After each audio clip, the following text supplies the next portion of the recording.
What's up mga tol? Magandang tanghali sa inyo lahat. Panibagong review na naman at panibagong color update na naman ng Suzuki Raider 150. Ito ay fuel injected. So ito mga tol ay 2023. So tara mga tol, silipin natin ang motor na to kung ano ba ang pinagbago at yung presyo netong ating bagong color update ng Raider 150. Let's go.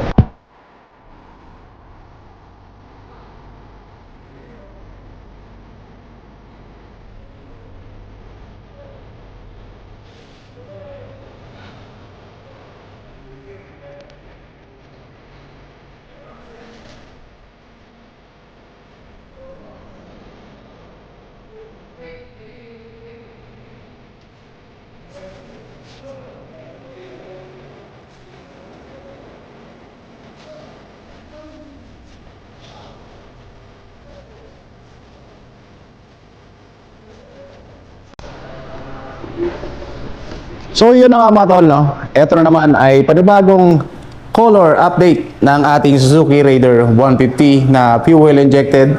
So ito mga tol, talagang hindi pa rin kumukupas at talagang hindi pa rin nagpapahuli itong ating Raider 150 pagdating sa kanyang mass production. At syempre sa sales din, so wala tayong masabi dito dahil dekada na itong Raider na talagang namamayagpag pagdating sa underbone category. At ito, meron siyang sa kanyang headlight assembly at sa kanyang fairings. So napakaganda ng kanyang accent dito dahil meron siyang color blue at may emblem siya ng Suzuki, yung kanyang branding, no? At dito yung kanyang DRL. At syempre naka full assembly siya, yung ating headlight na fully LED at yung ating signal light na integrated. So gumagamit pa rin siya ng bulb type. So pagdating naman sa kanyang front fender, meron siyang dolphin type na front fender. At ito ay glossy ang kanyang kulay. At sa kanyang braking system naman, meron siyang dual piston path caliper. At ito yung ating napakalaking weight disc. At yung ating mags na color bronze or brown ang kulay, no? So napakaganda. At yung kung titignan mo yung design netong kanyang bagong kulay mga tol, talagang nagko-complement sa kabuuan nitong ating Raider 150. At sa kanyang gulong naman, ito ay merong IRC na brand. At sa kanyang sukat, ganun pa rin, the same pa rin sa mga other Raider 150. Puntahan natin ang kanyang side fairings. So ito, napakaganda ng kanyang side fairings. At meron siyang parang screen dito. So yan para sa ating air scoop, para mas stable yung takbo nitong ating Raider 150. So napakaganda. At yung ating mga sticker dito, so yan, meron siyang dual overhead cam, 4 bulbs, Suzuki Advanced Twin Spar frame. So punta naman natin ang engine na ito mga tol. Ito ay merong 147.3 cubic centimeters, meron siyang single cylinder, 4 bulbs, dual overhead cam, at yung kanyang cooling system, syempre liquid cooled ang cooling system na ito. So goods na goods yan para sa long ride etong motor na to, para hindi agad mag-overheat gamit ang ating liquid cooling system. Ito ay fuel injected na pagdating sa kanyang fuel system, no? So napakatipid din nito pagdating sa kanyang fuel consumption. So mamaya titingnan natin kung ano ang average ng kanyang fuel consumption. Sa kanyang transmission naman, ito ay merong 6-speed manual transmission. Puntahan natin yung kanyang power output. Ito ay merong max power na 18.2 horsepower at 10,000 RPM.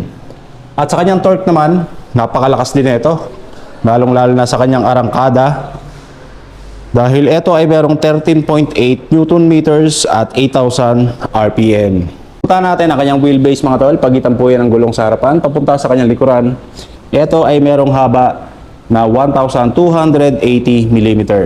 Pagdating naman sa kanyang curb weight or sa kanyang kabuuan timbang, ito ay merong 109 kilograms. So may kabigatan ng isang to. Pero sa kanyang seat height naman, ito ay merong 765 mm. So ang height preference ko para dito, nasa around 5'4" pataas.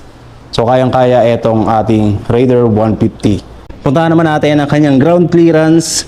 Ito mga tol ay merong 150 mm. At sa kanyang fuel tank naman, meron siyang 4.0 liters. So ang kagandahan dito mga tol, yung kanyang fuel consumption ay naglalaro sa 45 to 50 kilometers per liter. Yun nga lang mga tol, medyo bitin lang tayo sa kanyang fuel tank.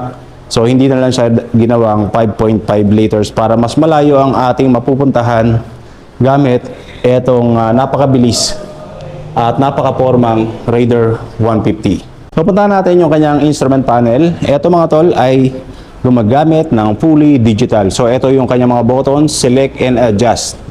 At ito naman yung key system. Meron siyang traditional key at gumagamit siya ng shutter lock para mas safe yung ating motor kapag iniwan natin nakapark ng mag-isa.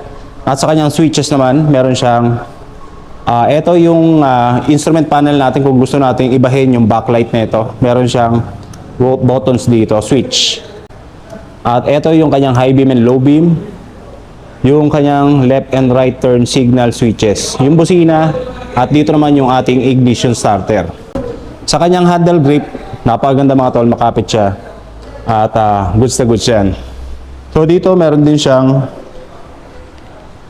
kickstarter, no? Aside sa ating ignition starter. So kagandahan din dito kapag nalobat ang ating battery or nasira ang ating ignition starter, so mapapaandar pa rin natin ang motor na to gamit ang kickstarter. Tayo naman ay magre-refill ng coolant. Dito po nakalagay yung kanyang coolant mga tol, no? So kung magre-refill kayo, tatanggalin mo lang tong takip na to at makikita mo na yung kanyang coolant. So ang ating napakaliit na compartment na. So ayan mga tol, pwede mo ilagay dyan yung ating cellphone, license, driver's license, barya, pera, pitaka. So goods na goods yan para mas convenient ang ating pagmamaneho dito. Lalong-lalo na kapag may mga checkpoint, no? So hindi na tayo bababa sa motor na to para ibuksan yung ating upuan. So nandito na siya sa harapan. So sa kanyang likuran naman, eto, meron siyang grab bar dito na may matte ang kanyang texture. So dito sa kanyang taillight sa likod, naka full assembly siya. At yung kanyang taillight mga tol, gumagamit siya ng bulb type. Pagdating din sa kanyang integrated na signal light, eto rin ay naka bulb type. Pero nasulit pa rin yan dahil napakalakas niyan, lalong-lalo na sa gabi. At meron din siyang plate light dito para mas visible yung ating plate number dito sa likuran.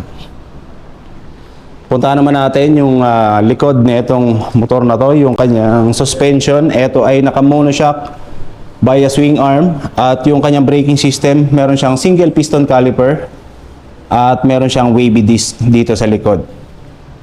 Naka mag wheels at yung kanyang bronze na kulay, no, or brown. At ito mga tol, IRC ang brand at yung kanyang sukat naman ng gulong nasa 80 by 90 by 17 inch. Ito ay tubeless. So goods na goods yan. So yung mga tol, ang ating Suzuki Raider 150 na matte metallic stellar blue. Ang bagong update or bagong color update ng ating Suzuki Raider 150. So overall, sa kanyang looks mga tol, hindi na natin pagtatalunan yan dahil unang tingin pa lang, talagang napakaganda na nito. At sa kanyang speed naman, well,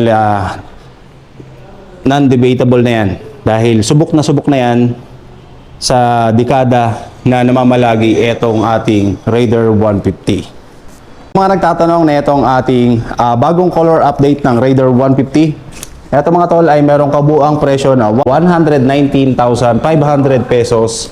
At kung uutangin nyo naman ang motor na to, meron kayong minimum down payment na 17,000 pesos. At sa kanyang terms mga tol, sa 1 year, meron kayong MA na 10,605 pesos. At sa kanyang 24 months, meron kayong 6,308 pesos. At sa kanyang 3 years naman, meron kayong 4,943 pesos. With rebates yan ng 200 pesos kapag maaga kayo nakapagbayad para dito sa ating new color update ng Raider 150. Kayo ay makakapag-avail na itong motor na to, either cash or installment. So magkakaroon kayo ng groceries worth of 1,200 pesos. Handog po yan sa inyo ng Viajero Motor Sales and Suzuki. So yun lang mga tol, at sana nagustuhan ninyo ang ating feature sa video na to. Walang iba kundi ang bagong color update ng Raider 150, ang Underbone King pagdating sa kanyang kategorya. So yun, magandang tanghali sa inyo lahat, at sana manatili pa rin kayo nakasuporta sa ating YouTube channel and sa ating main page sa Facebook. Yun lang, magandang tanghali sa inyo. Ride safe and peace out. Sagot ay laging hanap, hindi ko sinukuan minsan.